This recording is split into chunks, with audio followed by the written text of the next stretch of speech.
বিশ্ব ঐতিহ্য ক্ষেত্ৰ চৰাইদেউ মৈদাম চাবলৈ যাত্ৰা। চেপনৰ পৰা চৰাইদেউলৈ প্ৰায় ৩৫ কিলোমিটাৰ দূৰত্ব হ'ব।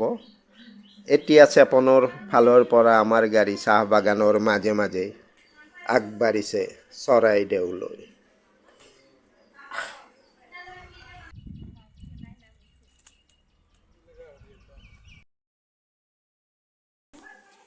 আমি আহি পালোঁ চৰাইদেউ এতিয়া। এণ্ট্ৰি পাছ ল'বলৈ যোৱাত কাউণ্টাৰত ক'লে আজি বিশ্ব ঐতিহ্য দিৱস, ফ্ৰী এণ্ট্ৰি, পাছ ল'ব নালাগে বা টিকট কাটিব নালাগে। আমি সোমাই আহিলোঁ মৈদামৰ ভিতৰলৈ।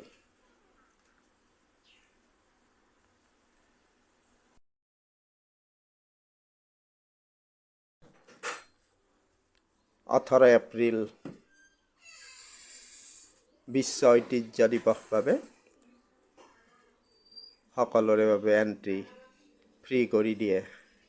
সেয়ে আমিও এই ফ্ৰীৰ সুবিধাটো আজি পালোঁ। এজনৰ এণ্ট্ৰি প্ৰাইচ 30 টকাকৈ। আমি আহিছিলোঁ 7জন, গতিকে আমি আৰু সেইটো দিব লগা নহ'ল।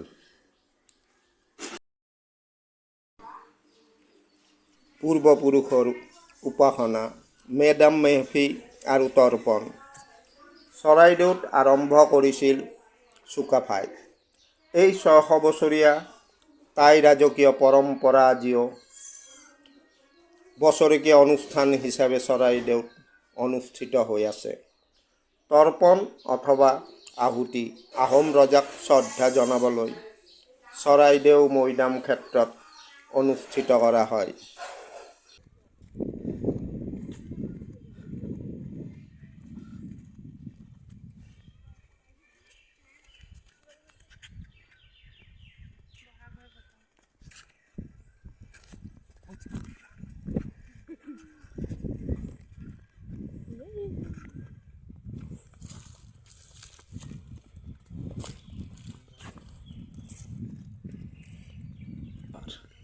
সকলো বাঁহ হেৰি দিয়ে বনায় আৰু না ঘৰবিলাক। কি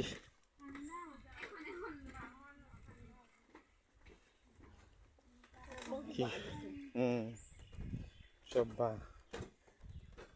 বাঁহৰ কাৰুকাৰ্য বহুত।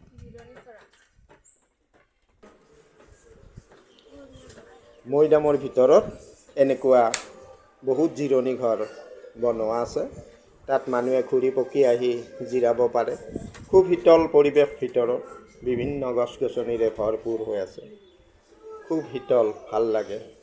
আকৌ ইয়াত বহিলে ভাল লাগে। এইটো বাঁহেৰে সজাইছে। এনেকুৱা বহুত ভিতৰত জিৰণি ঘৰ আছে।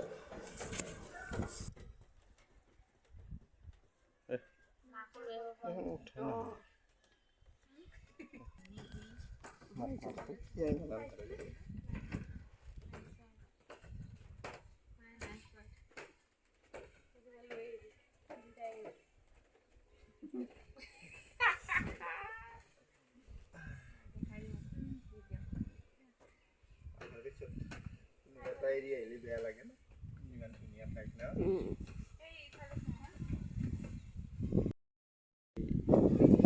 ওখ মৈদাম, কিমান ওখ ন মাটিৰ ঢিপবিলাক। মই এনেই সৰু সৰু বুলি ভাবিছিলোঁ আগতে, নহ'লে হা কিমান এৰিয়া এটা মৈদামে বা।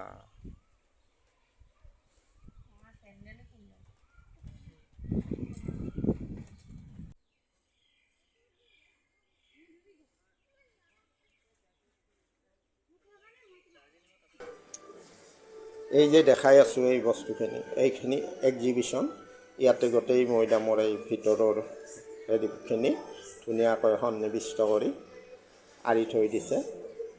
ইয়াত এক্সিবিশ্যন বুলি লিখা আছিলে, সেইখিনি চালোঁ। ইয়াতে ফটোবিলাকত স্পষ্টকৈ গোটেইখিনি কথা ইয়াত দেখুওৱা আছে।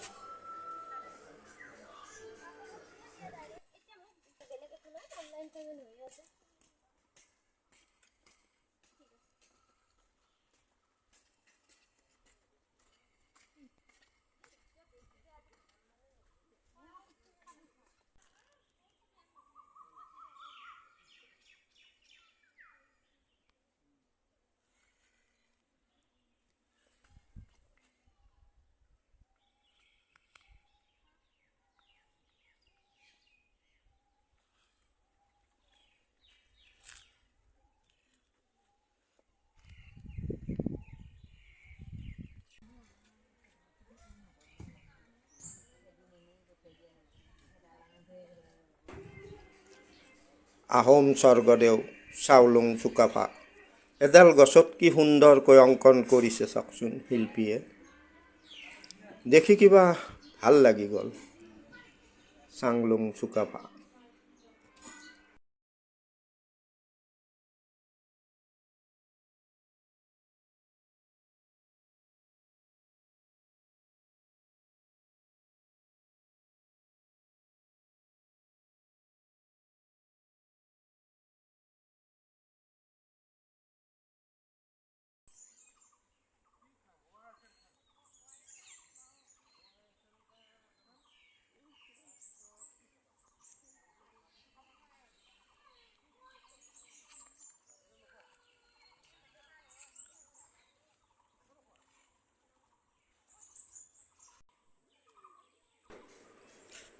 অভিজ্ঞতা আৰু আনন্দ লৈ চৰাইদেউ মৈদামৰ পৰা আমি এতিয়া উভতিব ধৰিছোঁ।